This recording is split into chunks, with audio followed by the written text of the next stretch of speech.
خواتین و حضرات، پاکستان آرمی کی فیصلہ سازی میں مکمل ہم آہنگی اور کلیئرٹی ہے۔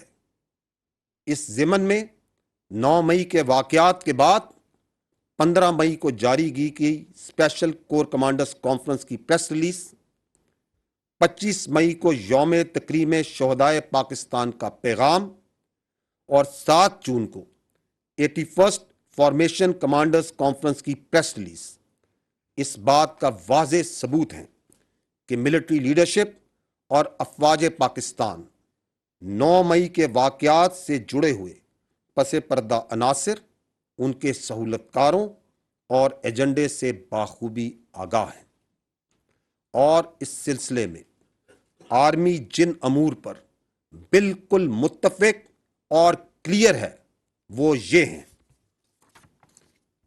کہ سانحہ 9 مئی کو پاکستان کی تاریخ میں نہ بھلایا جائے گا اور نہ ہی ملوث شرپسند عناصر، منصوبہ سازوں اور سہولت کاروں کو معاف کیا جا سکتا ہے۔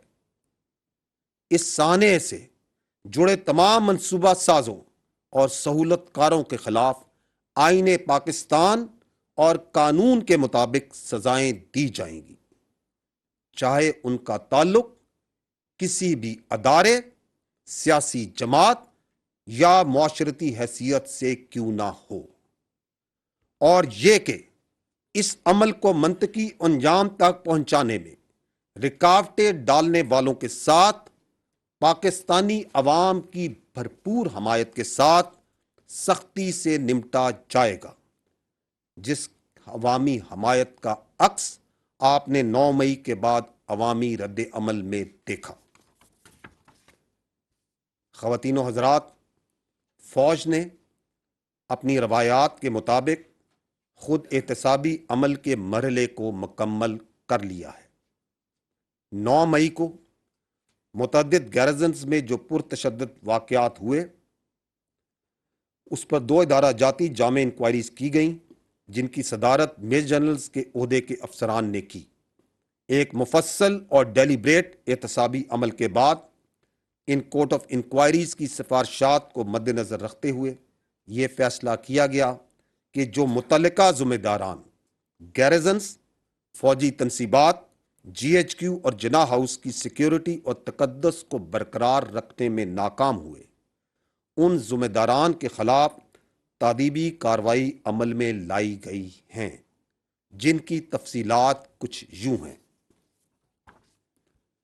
3 افسران باشمول ایک لیفٹیننٹ جنرل کے عہدے کے افسر کو نوکری سے برخاست کر دیا گیا ہے۔ 15 افسران باشمول 3 میجر جنرلز اور 7 بریگیڈیئرز کے عہدے کے افسران کے خلاف سخت تادیبی کارروائی مکمل کی جا چکی ہے۔ آپ کو ان سزاؤں سے یہ اندازہ ہوگا کہ فوج کے اندر خود احتسابی کا عمل بغیر کسی تفریق کے مکمل کیا جاتا ہے، اور جتنا بڑا عہدہ ہوتا ہے اتنی ہی بڑی ذمہ داری نبھانی پڑتی ہے۔ میں یہ بھی بتاتا چلوں کہ فوج کے احتسابی عمل میں کسی عہدے یا معاشرتی حیثیت میں کوئی ڈسٹنکشن نہیں رکھی جاتی۔ اس وقت ایک ریٹائرڈ 4 اسٹار جنرل کی نواسی، ایک ریٹائرڈ 4 اسٹار جنرل کا داماد، ایک ریٹائرڈ 3 اسٹار جنرل کی بیگم اور ایک ریٹائرڈ 2 اسٹار جنرل کی بیگم اور داماد اس احتسابی عمل سے ناقابل تردید شواہد کی بنیاد پر گزر رہے ہیں۔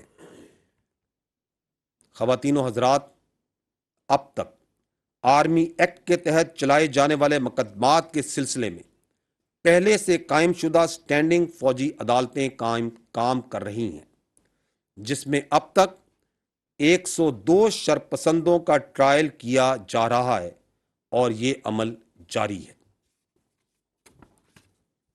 خواتین و حضرات، افواج پاکستان کی عزت و وقار پر ایک گھنونے منصوبے کے تحت وار کیا گیا۔ اس کے باوجود سیکیورٹی فورسز نے دہشت گردوں اور ان کے سہولت کاروں کے خلاف رواں سال کے دوران 13,619 چھوٹے بڑے انٹیلیجنس بیسڈ آپریشنز کیے۔ اس دوران 1172 دہشت گردوں کو فاصلے جہنم یا گرفتار کیا گیا۔ دہشت گردی کے ناسور سے نمٹنے کے لیے روزانہ کی بنیاد پر 77 سے زائد آپریشنز افواج پاکستان، پولیس، انٹیلیجنس ایجنسیز اور دیگر قانون نافذ کرنے والے ادارے انجام دے رہے ہیں۔ رواں سال آپریشنز کے دوران 95 آفیسرز اور جوانوں نے جام شہادت نوش کیا۔ پوری قوم ان بہادر سپوتوں اور ان کے لواحقین کو زبردست خراج تحسین پیش کرتی ہے، جنہوں نے اپنی قیمتی جانیں ملک کے امن و سلامتی پر قربان کر دی۔ دہشت گردی کے خلاف پاکستان کی کامیاب جنگ آخری دہشت گرد کے خاتمے تک جاری رہے گی انشاءاللہ۔ افواج پاکستان پرعزم ہیں کہ عوام کے تعاون سے ہم ہر چیلنج پر قابو پا لیں گے اور وطن عزیز کو مستحکم اور دائمی امن کا گہوارہ بنائیں گے انشاءاللہ۔ اب میں آپ کے سوالات لوں گا۔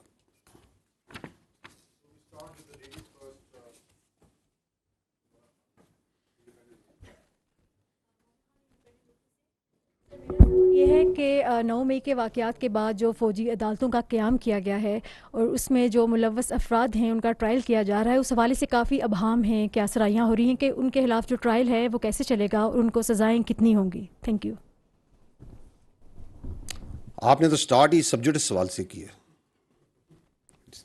یہ ملٹری کورٹس جو ان سے ہیں، ان کا سپریم کورٹ میں اس کا کیس چل رہا ہے۔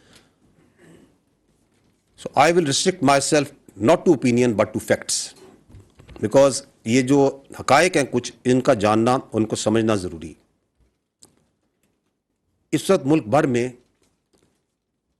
17 اسٹینڈنگ کورٹس کام کر رہی ہیں، اور اس سے مراد یہ ہے کہ یہ جو ملٹری کورٹس ہیں، اسٹینڈنگ کورٹس ہیں، یہ کوئی 9 مئی کے بعد معرض وجود میں نہیں آئیں، بلکہ اس ایکٹ کے تحت پہلے سے فعال تھیں اور موجود تھیں۔ ان اسٹینڈنگ کورٹس میں جیسا میں نے آپ کو بتایا 102 شرپسندوں کے کیسز سول کورٹس نے ثبوت اور قانون کے مطابق، ثبوت دیکھنے کے بعد قانون کے مطابق سول کورٹس نے ان کیسز کو ملٹری کورٹس میں منتقل کیا ہے۔ ان تمام ملزمان کو مکمل قانونی حقوق حاصل ہیں، جس میں سول وکیلوں تک رسائی کا حق انہیں حاصل ہے۔